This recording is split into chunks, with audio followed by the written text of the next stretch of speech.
Recuerden que comenzamos la palabra pastoral la semana pasada con el versículo de Juan 15 o 8. ¿Y qué dice Juan 15:8? Vamos a leerlo nuevamente. En esto es glorificado mi Padre, en que llevéis mucho fruto y seáis así mis discípulos. Recuerden además que les dije que íbamos a dividir en 3 secciones este versículo. El primero, en esto es glorificado mi Padre. Recuerden que la semana pasada hablamos de la gloria de Dios y cómo nuestro propósito de vida debe ser dar siempre la gloria a Dios, ¿sí? La segunda sección sería en que llevéis mucho fruto y la tercera sección y seáis así mis discípulos. Hoy nos quedamos con esta segunda parte que es en que llevéis mucho fruto. Muy bien. En esta mañana veremos, punto número 1, qué es dar fruto para un creyente. Punto número 2, qué necesita un creyente para poder dar fruto. Punto número 3, cuánto fruto puede llevar un creyente, cuánta cantidad. Punto número 4, cómo saber si estamos o estoy dando verdadero fruto del reino de los cielos. Y una breve conclusión final. Bien, ¿qué es dar fruto para un hijo de Dios? ¿Qué es dar fruto para un creyente? Si recuerdan mi predicación, Dios es fiel, hablando de los atributos de Dios, tocamos un poco este tema. No sé si recuerdan que hablamos de que las diferentes partes de un árbol, tenemos la raíz que no se ve, tenemos el tronco y las ramas, tenemos las flores, ¿sí? ¿Recuerdan esto? Las hojas y el fruto. Bien. ¿Qué era el fruto? ¿Qué dijimos que era el fruto en un creyente? ¿Alguien lo recuerda? Vamos a leer entonces algunos versículos para recordarlo. Colosenses 1:10. Acompáñame a Colosenses 1:10 para ver qué es el fruto en la vida de un creyente. Dice lo siguiente: para que andéis como es digno del Señor, agradándole en, ¿y qué más? Llevando fruto en toda buena obra y creciendo en el conocimiento de Dios. Efesios 2:10, ¿qué dice? Porque somos hechura suya, creados en Cristo Jesús, ¿para qué? Para buenas obras, las cuales Dios preparó de antemano para que anduviésemos en ellas. Fruto de toda buena obra, Cristo Jesús, somos hechura suya, creados en Él para dar buenas obras, las cuales Dios preparó de antemano. Hebreos 13:20-21 dice: y el Dios de paz que resucitó de los muertos a nuestro Señor Jesucristo, el gran pastor de las ovejas, por la sangre del pacto eterno que hizo, os haga que aptos en toda qué obra buena para que hagáis su voluntad, haciendo Él en vosotros lo que es agradable delante de Él por Jesucristo, al cual sea la gloria por los siglos de los siglos. Amén.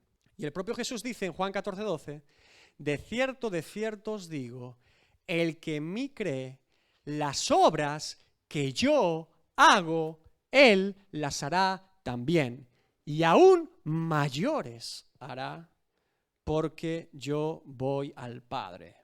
Y evidentemente este texto bíblico de Jesús no está hablando en la calidad de las obras, sino más bien en la cantidad. ¿Por qué? Porque Jesús tuvo 3 años y medio de ministerio. Nosotros tenemos toda una vida de creyentes muchas veces. Tenemos mucho más tiempo para desarrollar las obras de Cristo en nosotros. ¿Sí? Bien. Por lo tanto, ¿qué es el fruto? Las obras, la vida del creyente. Lo que nosotros hacemos. No lo que nosotros decimos, sino lo que nosotros hacemos. Cristo nos promete, nos garantiza que Dios es glorificado en que demos fruto. Y en que seamos sus discípulos, en que seamos cristianos, pequeños Cristos, representantes de Cristo aquí en la tierra. Ahora, si es tan importante dar fruto, y ya sabemos lo que es el fruto, ¿qué necesita un creyente para dar fruto? ¿Qué necesitamos? Muchas veces relacionamos el dar fruto con esa idea de que Dios nos da dones y talentos, ¿sí? ¿No han escuchado nunca una prédica relacionada con y Dios dio 10 talentos a uno? Y Dios dio 5 talentos a uno. Y Dios dio 1 talento a uno. Y el de 10 reprodujo en 10. Y el de 5 reprodujo en 5. Y el de 1 se lo guardó y no hizo nada y Dios lo reprendió, ¿sí? Y después llegamos a 1 de Pedro 4:10 y dice, cada uno según el don que ha recibido, ministrelo a los otros como buenos administradores de la multiforme gracia de Dios. Y llegamos a la conclusión, por lo tanto, que nosotros podemos dar fruto en medida de los dones que Dios nos dé. Sin embargo, ninguno de los textos bíblicos, ni la parábola de Jesús, ni tampoco el texto de Pedro, está refiriéndose al fruto. No se está refiriendo al fruto de un creyente. No se está refiriendo en ningún caso que un creyente solo puede dar fruto en su vida cuando ejerce un ministerio o un servicio en la iglesia o hace algo público. No se está refiriendo ni vinculando el fruto en la vida de un creyente con los dones. Evidentemente los dones están impartidos por Dios para ministrar a la iglesia, pero no solamente cuando sirvo a Dios en la iglesia, no solamente cuando tengo un ministerio público, no solamente cuando los demás me ven, puedo dar fruto. Esto es un error muy común. Jesús no está vinculando el fruto con los dones. Entonces, si no es por mi servicio en la iglesia, si no es por el ministerio que yo tenga, que yo no necesito un ministerio para dar fruto, que yo no necesito un servicio específico para dar fruto, ¿qué es lo que necesitamos como creyentes para dar fruto?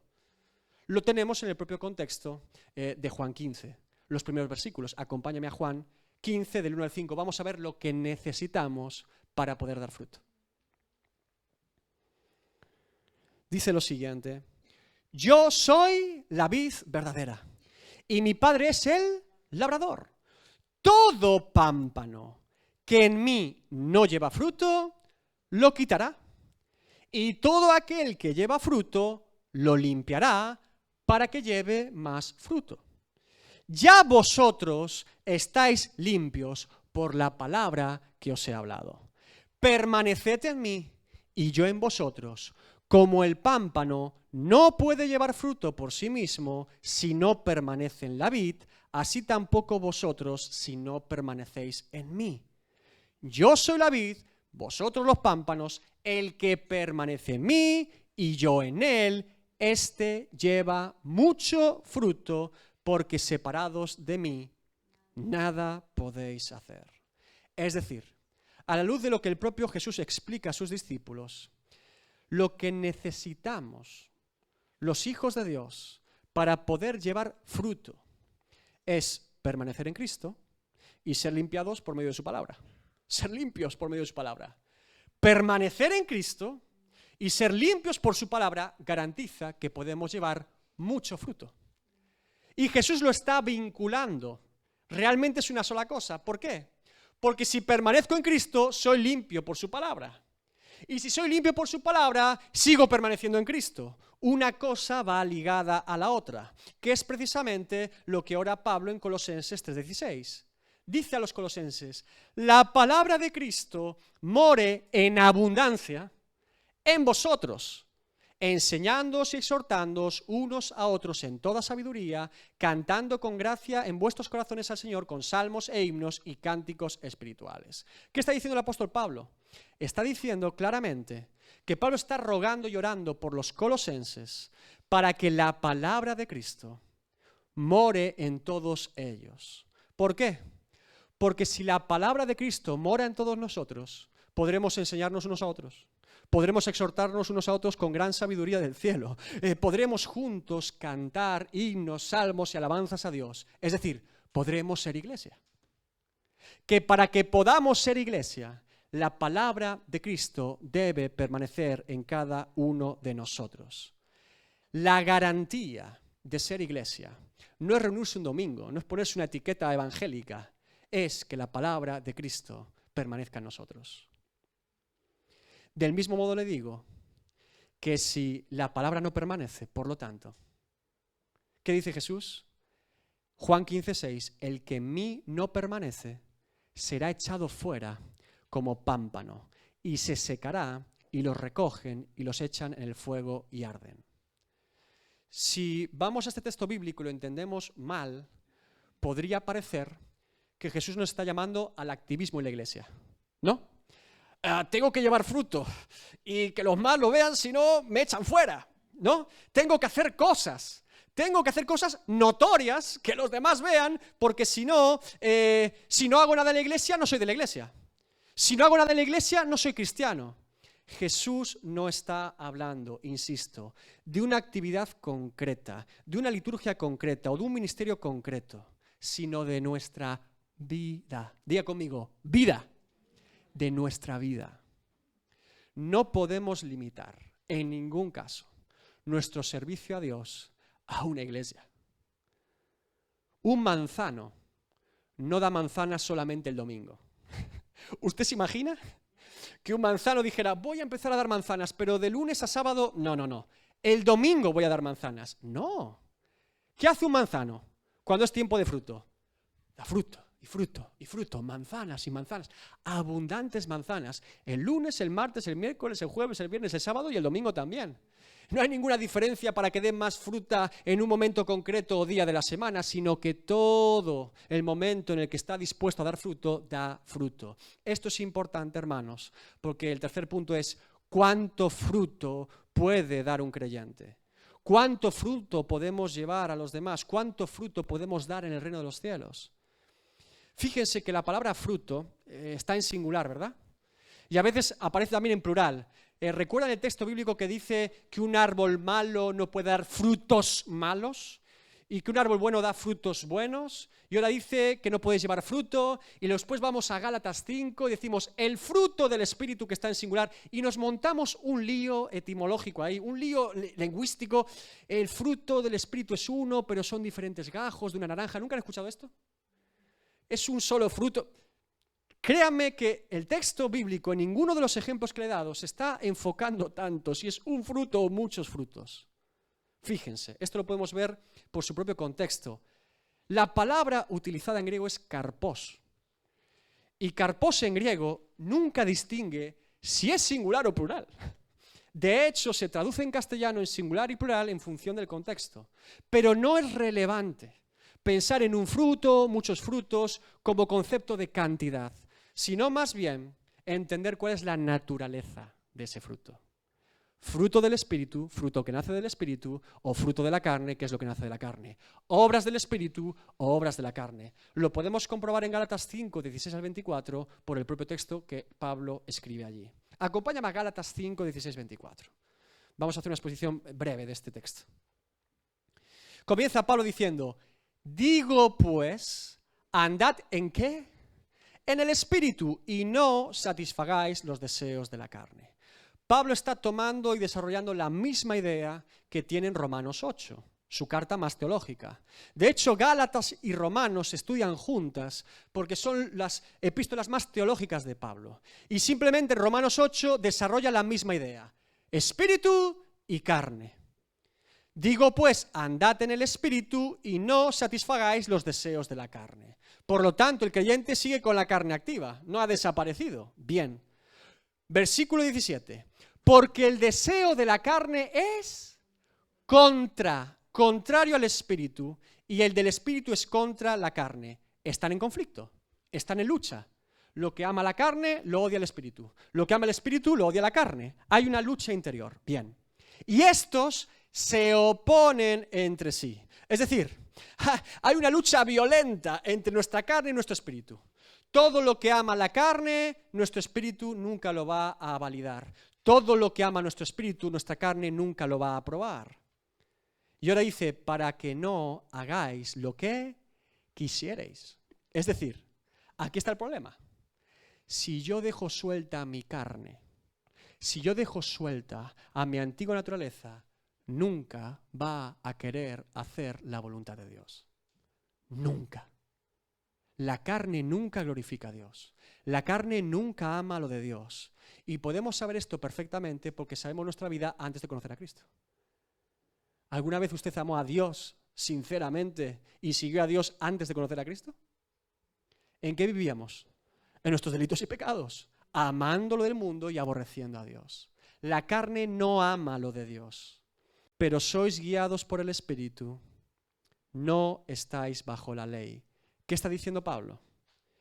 Que si ahora vivimos en el Espíritu, la ley ya no nos acusa.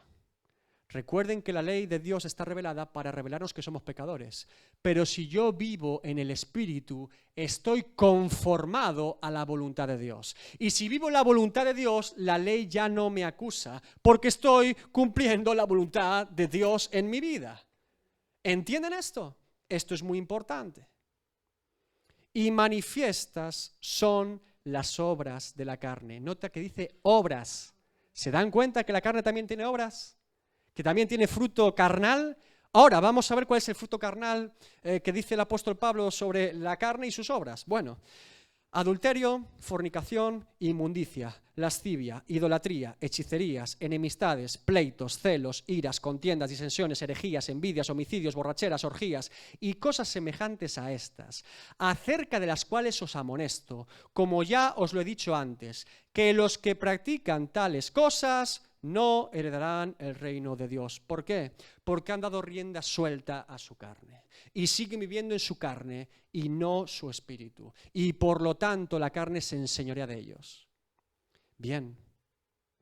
Ahora dice, más el fruto del espíritu, es decir, las obras del espíritu Santo en nosotros, ¿cuáles son? ¿Las sabemos? Amor, gozo, paz, paciencia, benignidad, bondad, fe, mansedumbre y templanza o dominio propio. Bien, el fruto, las obras del Espíritu Santo en nosotros son esas. Contra tales cosas no hay ley. ¿Por qué no hay ley? La ley de Dios condena que usted tenga amor verdadero, ágape de Dios, que usted tenga gozo, paz, que sea manso y humilde. La ley de Dios no condena eso. No hay ley contraria, tampoco ley humana. ¿A usted le pueden quitar la fe? ¿Le pueden quitar el gozo? ¿Alguna ley de este mundo? O me pueden encerrar en una cárcel por mi fe, pero no me la pueden quitar. No hay ley humana que pueda quitar ni mi amor, ni mi gozo, ni mi paz, ni mi paciencia, ni mi fe. Por eso la obra del Espíritu es mucho más importante.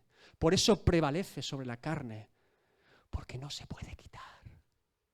Es mucho más valiosa. Es mucho más perenne. Es mucho más sólida. A un creyente le podrás quitar la vida o la salud o la economía, pero no su fe, para la gloria de Dios. Es intocable. No le puedes quitar su paz. ¿Recuerdan a Esteban? Apedreado allí, y el rostro brillaba como un ángel. Le querían quitar la vida y se la quitaron, pero no le quitaron su gozo, no le quitaron su fe, no le quitaron su esperanza, no podían, y eso les irritaba más, pero no podían tocarlo. Su espíritu estaba intacto. Ese es el poder de Cristo en nosotros. Pero los que son de Cristo, conclusión del apóstol Pablo, han crucificado la carne con sus pasiones y deseos. Es decir, para poder disfrutar de las obras del Espíritu Santo en mí, debo mortificar la carne. Debo matar la carne. Y esta es la reflexión principal en esta mañana. A veces decimos, Señor, dame más de tu gozo, dame más de tu paz, dame más de tu amor. Yo le respondo, mate la carne. ¿Quiere más gozo? ¿Quiere más paz? ¿Quiere más amor? ¿Quiere más dominio propio? Todos necesitamos más dominio propio, ¿verdad? Hay que matar la carne. Si la carne está muerta, las obras del Espíritu fluyen y fluyen y fluyen en nuestra vida. Si la carne gobierna nuestra vida, no nos distinguimos del peor de los pecadores de la calle. Y usted lo sabe bien. ¿Sí? Bien. ¿Cuánto fruto podemos llevar? Dice el propio texto, mucho. Mucho. ¿Por qué mucho?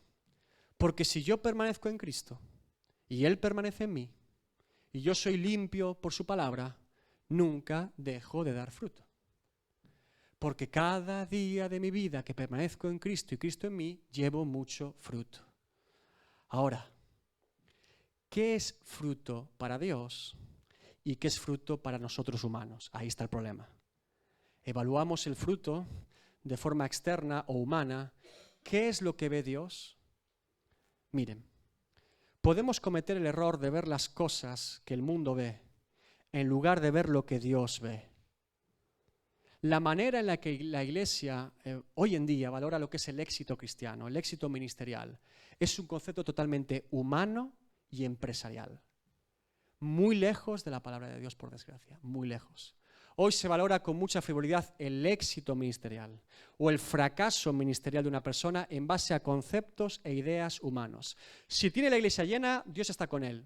No necesariamente. Si tiene la iglesia vacía, Dios no está con él. No necesariamente. Si eso fuera así, entonces Juan el Bautista fue un fracaso. ¿Me oyó? Y Jesucristo también. El día de su muerte estaban unas mujeres y un discípulo como mucho, ¿no? Qué fracaso, ¿verdad? Qué fracaso humano, ¿no? Se dan cuenta que la Biblia nos advierte que no podemos hacer esto. 2 Corintios 4:18. Se lo leí la semana pasada. ¿Qué dice?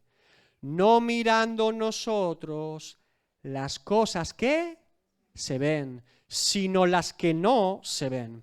Pues las cosas que se ven son temporales, pero las que no se ven son eternas. Es decir, como creyente, yo debo poner mi mirada en la eternidad en Dios, no en el aquí y el ahora.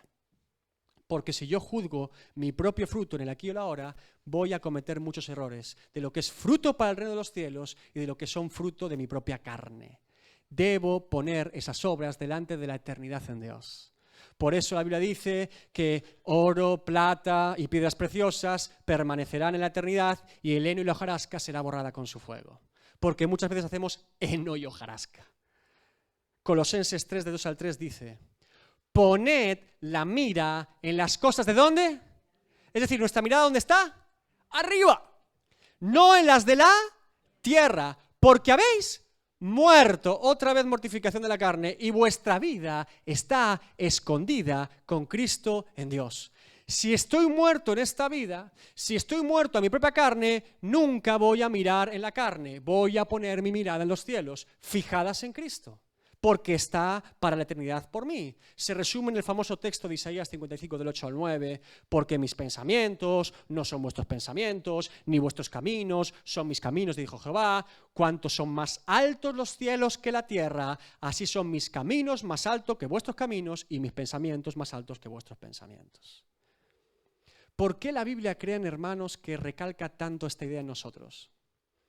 Porque de forma natural todos nosotros, seres humanos, tenemos la tendencia de poner nuestra mirada ¿dónde? Aquí en la tierra.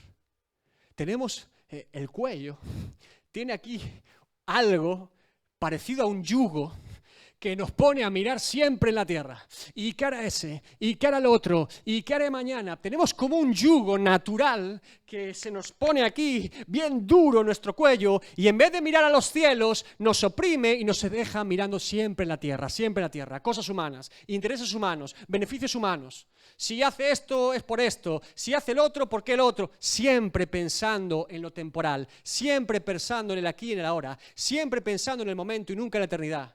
Qué frase tan terrible esa del carpe diem o vive el momento. Eso es una estupidez humana. Vive pensando en la eternidad. El aquí y el ahora ya pasó. Es absurdo. Hacer tesoros en la tierra cuando no durará ni uno solo. Pon tu mirada en los cielos. Debo poner mi mirada en los cielos. Quitarme ese yugo en mi cuello que me oprime y no me deja mirar al cielo. Levanta tu mirada en esta mañana y podrás ver la gloria de Dios y la eternidad en Dios. Ese es el objeto de todos estos versículos para nosotros hoy. Si no miro al cielo, no puedo ver las obras y los frutos que Dios tiene para mí en el cielo, que yo pueda tener aquí en la tierra. Si sigo mirando el aquí y el ahora, solo doy obras humanas para seres humanos y no para la gloria de Dios. Ahora, ¿qué es dar verdadero fruto? Versículos prácticos de Jesús. Es muy interesante. Este texto es maravilloso. Dice, Lucas 21, del 1 al 4. Dice, levantando los ojos, Jesús vio a los ricos que echaban sus ofrendas en el arca de las ofrendas. Todos los años era abundante que los judíos pusieran dinero para sostener el templo, los sacerdotes, los levitas. Esto era un compromiso del pueblo judío para con la casa del Señor. Vio también una vida muy pobre, no pobre, muy pobre, no tenía nada, que echaba allí 2 blancas. Imagínese 50 céntimos, 1 euro. Ricos echando, y ella 1 euro. Y dijo, en verdad os digo que esta viuda pobre echó más que todos, porque todos aquellos echaron para las ofrendas de Dios de lo que les sobraba, mas esta de su pobreza echó todo el sustento que tenía. Si cogemos este texto y lo aplicamos en la iglesia actual, 9 de cada 10 dirían, yo prefiero al rico que eche de lo que le sobra, que hay que pagar facturas, ¿no? Que una pobre viuda que echa 1 euro. Este texto de Jesús está para avergonzarnos a todos hoy. Para que se nos ponga una cara de vergüenza. Muchas veces, cuando incluso en las iglesias se piensa como los hombres. ¿Usted cree que Dios necesita su dinero? ¿Usted cree que usted y yo subvencionamos el reino de los cielos? Yo he visto lo que es Dios de forma sobrenatural. Traer recursos y de forma sobrenatural quitar recursos. ¿Usted cree que el Dios soberano necesita nuestro dinero? ¿Que ese es el motivo, el objeto de que usted dé mucho? ¿Que contamos aquí en una billetera cuánto? No. ¿Usted cree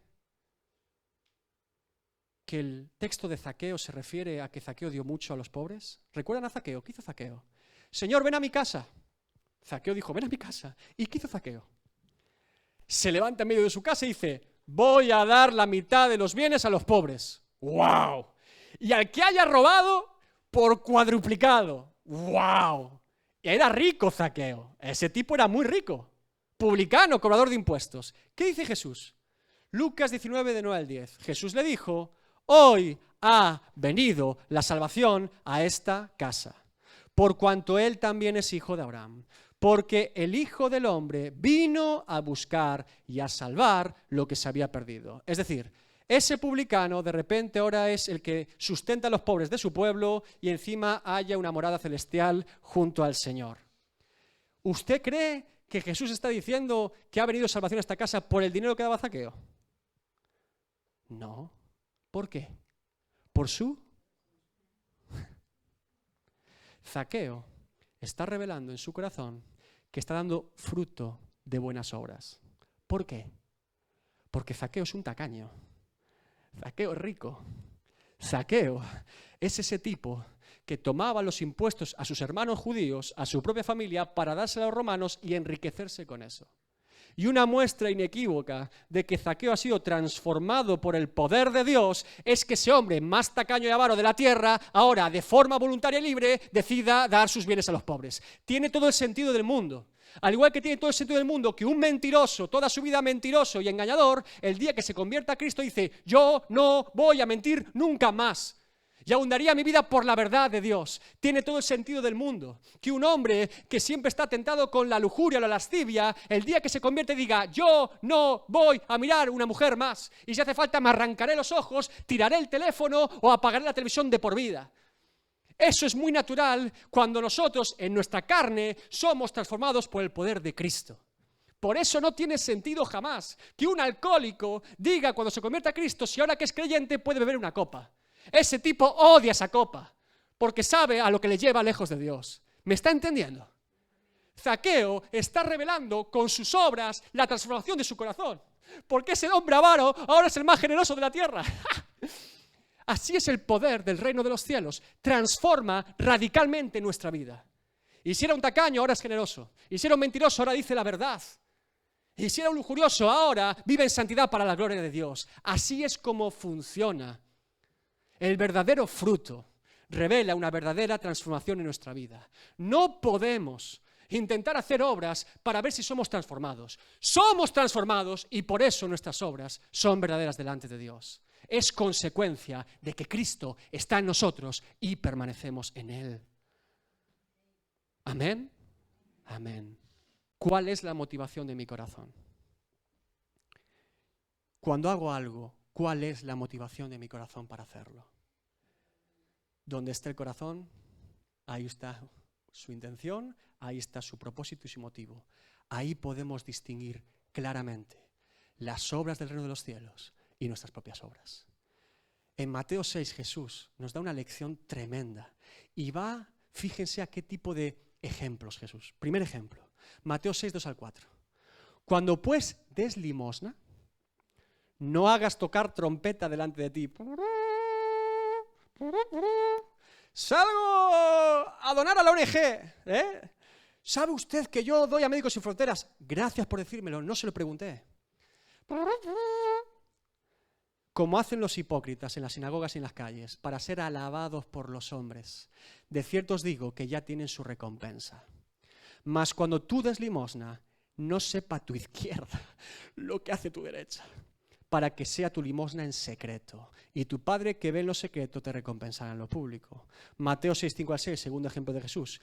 Y cuando ores, no seas como los hipócritas, porque ellos aman el orar en pie en las sinagogas y en las esquinas de las calles para ser vistos de los hombres. De cierto os digo que ya tienen su recompensa, mas tú cuando ores, entra en tu aposento y cerrada la puerta, ora a tu Padre que está en secreto, y tu Padre que ve en lo secreto te recompensará en lo público.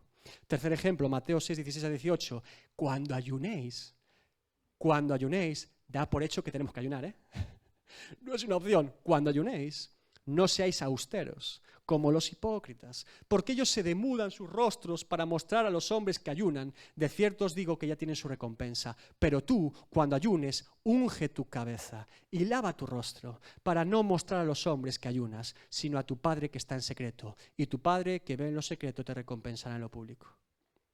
¿Por qué creen que Jesús apunta al ayuno, a la oración y al ser generosos o dar limosna? ¿Por qué? Porque los seres humanos, si somos capaces de intentar llevarnos la gloria de Dios con un ayuno, con una oración o con una limosna, ¿qué no haremos cuando hagamos algo público? Está yendo a lo profundo de nuestro corazón. Si una persona es capaz de intentar llevarse la gloria de Dios en una oración, ¿qué hará cuando se suba en un púlpito? No nos damos cuenta. Va directamente a nuestro corazón. Por eso, una oración de un creyente, anónima, sincera, por su hermano, por este barrio, por esta iglesia, es mucho fruto. ¿Usted lo sabía? ¿Cuántos somos aquí? Imagínese que cada uno de nosotros tuviera un compromiso de orar por este barrio. 15 minutos a la semana. 15 minutos. ¿Voy sumando? ¿Usted cree que Dios no haría una gran obra? Yo creo que sí. Para orar no hace falta un micrófono, ni estudiar teología, ¿verdad que no? Tiempo y un corazón sincero delante de Dios. ¿Usted sabía que cuando saluda a un hermano en la iglesia está sirviendo al reino de los cielos? Si lo hace de corazón, no como pretexto para sacar información o para manipular o para quedar bien, si lo hace de corazón, está usted sembrando en el reino de los cielos. En cada momento de cada área de nuestra vida podemos dar fruto para la gloria de Dios. No tenemos excusa. No necesitamos un momento particular, ni un ministerio particular para hacerlo. Esta viuda dio todo lo que tenía. No era mucho, pero era mucho. Esos hombres dieron mucho para los hombres, pero Dios no vio la misma cantidad, ¿verdad? Como conclusión, hay un ejemplo de la historia de la iglesia que les quiero compartir. No sé si conocen la historia de Eric Liddell, ¿no? Hoy van a conocer a Eric Liddell. A primeros del siglo XX, este joven escocés nació en una familia misionera en China, pero pronto fue llevado a estudiar en Escocia, su país natal, y él comenzó a estudiar y rápidamente destacó en los deportes. Era un fantástico deportista, hasta tal punto que en su edad más joven era el capitán del equipo de rugby, corría de forma fenomenal, de forma brillante, y los profesores dicen, oye, ves preparándote para carreras cortas, 100 metros, 200 metros, porque eres brillante. Eric Liddell lo hizo, y de hecho ganó la clasificatoria para ir a las Olimpiadas de París. 1924, Eric Liddell, toda una vida preparándose para poder correr por su país en las Olimpiadas en París. Obtuvo la clasificatoria, fue a las Olimpiadas de París y era uno de los favoritos para ganar ese año. Uno de los favoritos para ganar los 100 metros, la carrera más importante, ¿no? No sé si conoce un poco de Olimpiadas, pero los 100 metros, ¡wow! Favorito. Pero hay un pequeño problema en la historia de Eric Liddell. La carrera de la final de los 100 metros lisos en aquella época se corría en domingo. ¿Sabe lo que dijo Eric Liddell? Toda una vida preparándose para esa carrera. Nosotros por un trabajo decimos, mejor voy al trabajo. ¿Sabe lo que hizo ese chico? Era un joven. Yo no corro en domingo. ¿Ustedes saben el problema? Fue debate nacional en Escocia. Ese loco ¿Cómo va a ser nuestro representante? Ahora no quiere ir a correr un domingo, presiones de adentro, presiones de afuera. Eric, haz una excepción. El día del domingo o el día del Señor puede ser cualquier día de semana. Yo no corro en domingo. Nunca trabajé en domingo y no lo voy a hacer ahora. Ese chico se negó a correr la carrera que era para su vida y no corrió y perdió la carrera porque ni se presentó.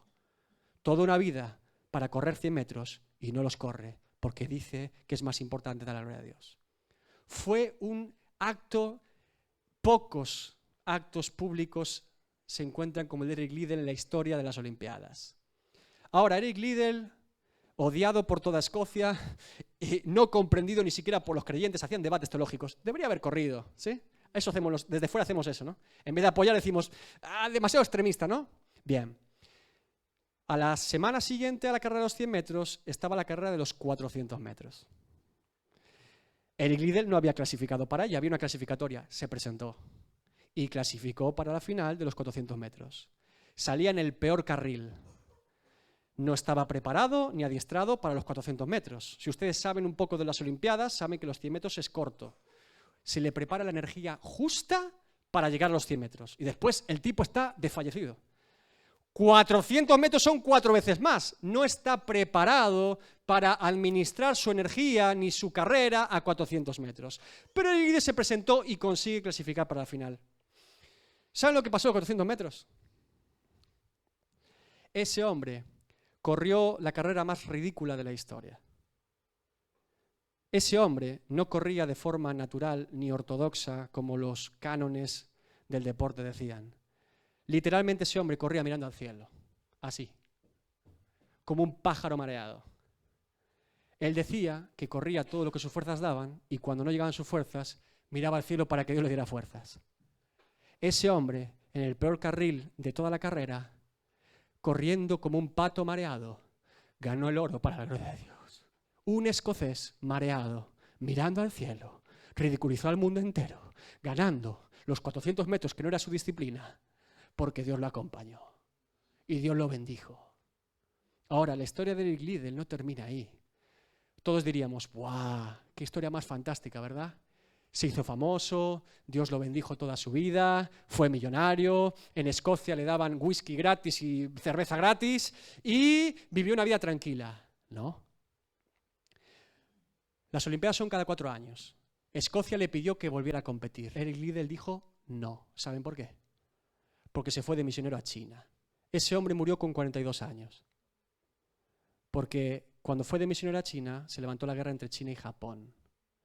Las carreras, las últimas carreras de ese hombre en su vida, fue llevando niños chinos para salvarlo de bombas. Para la gloria de Dios. Ahora le hago una pregunta. ¿Cuál cree que es mayor fruto? ¿El oro o ser misionero? Salvando niños chinos. Yo lo tengo claro. Uno recibe el galardón de los hombres. Otro, Dios se deleita. Y ese chico con 42 años murió. Pero aprovechó bien su vida aquí en la tierra. No se conformó al mundo. Dijo no a este mundo y dijo sí a la voluntad de Dios. Y todos nosotros podemos recordar a Eric Liddell como ese loco que caminaba mirando al cielo y ganó una carrera de lo menos ortodoxa posible en la historia. Mire, a veces creemos que tenemos dones naturales, capacidades o facultades propias. ¿Usted cree que a Dios le pesa mucho eso? ¿Por qué cree usted que Dios llamó a Pedro siendo un pescador? ¿Por qué? ¿Porque era un gran filósofo? ¿Porque era un gran intelectual de la época? ¿Por qué cree usted que Dios llamó a Pablo? Porque su testimonio era ser perseguidor de la iglesia. Era una vergüenza para toda su vida. Haber perseguido la iglesia y ahora irse del otro bando. ¿Qué dice Moisés cuando Dios lo llama? ¿Qué es qué? Tartamudo. ¿Usted cree que Gedeón era un hombre muy valiente? El más pequeño de la tribu más pequeña y con 300 locos salvó a Israel de Madián. Si Dios nos enseña algo en este tiempo, escúcheme bien. Es que no es por nuestras capacidades, no es por nuestro dinero, no es por nuestro intelecto, no es por nuestra sabiduría, no es por lo que hayamos aprendido. Esto en el reino de los cielos no tiene peso ni valor. Dios llamó a lo vil y menospreciado de este mundo para avergonzar a los que se creen algo. Zacarías 4:6 nos dice, esta es la palabra de Jehová a Zorobabel, que dice, no con ejército, no con fuerza, sino con mi espíritu, dice Jehová de los ejércitos. Espíritu.